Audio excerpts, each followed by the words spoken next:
Praise the Lord. கர்த்தருக்கு மகிமை உண்டாவதாக. இந்த நல்ல காலை வேளையில் கர்த்தருடைய வார்த்தை மூலமாய் உங்கள் யாவரையும் சந்திப்பதிலே நான் மிகுந்த மகிழ்ச்சி அடைகிறேன். 1 பேதுரு 3 அதிகாரம் 8 வசனம் 9 வசனம். மேலும் நீங்கள் எல்லாரும் ஒருமனப்பட்டவர்களும் இரக்கம் உள்ளவர்களும் சகோதர சிநேகம் உள்ளவர்களும் மன உருக்கம் உள்ளவர்களும் இணக்கம் உள்ளவர்களுமாயிருங்கள். தீமைக்கு தீமையையும் நிந்தைக்கு நிந்தையும் சரி கட்டாமல் அதற்கு பதிலாக ஆசீர்வதியுங்கள். நீங்கள் ஆசீர்வாதத்தை சுதந்திரித்துக் கொள்ளும்படி அழைக்கப்பட்டவர்கள் என்று அறிந்திருக்கிறீர்களே. அப்போஸ்தலனாகிய பேதுரு இந்த நிருபத்தில் எழுதும் பொழுது, நீங்கள் ஆசீர்வாதத்தை சுதந்திரித்துக் கொள்ளும்படி அழைக்கப்பட்டவர்கள் என்று அறிந்திருக்கிறீர்களே.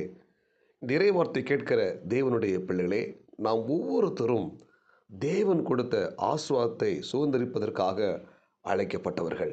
ஆமென். இன்றைக்கு நம்முடைய வாழ்க்கையில் நம் ஆசீர்வாதத்தை சுதந்திரித்துக் கொள்வதற்கு பதிலாக அநேக தேவனுடைய பிள்ளைகள் ஆசீர்வாதத்தை பெற முடியாமல் தவித்து கொண்டிருப்பதை நாம் காண முடிகிறது.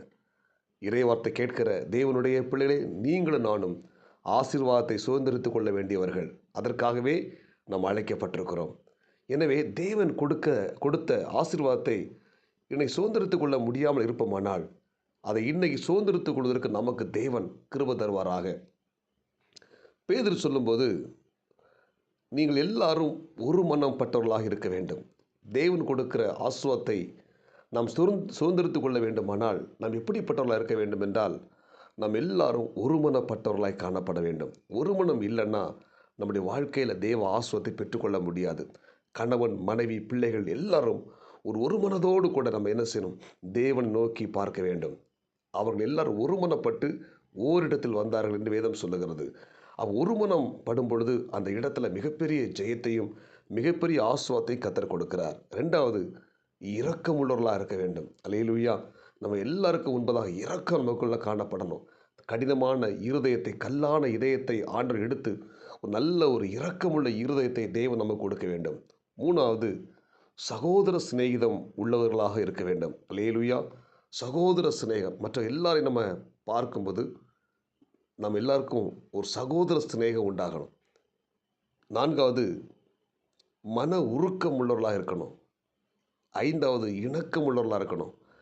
இதெல்லாம் தேவன் எதிர்பார்க்கிற தெய்வீக சுபாவங்கள். அதுபோல் தீமைக்கு தீமை சரி கட்டாமல், நிந்தைக்கு நிந்தை சரி கட்டாமல் அதற்கு பதிலாக எல்லாரையும் மனதார ஆசீர்வதிக்கணும். ஆமென்.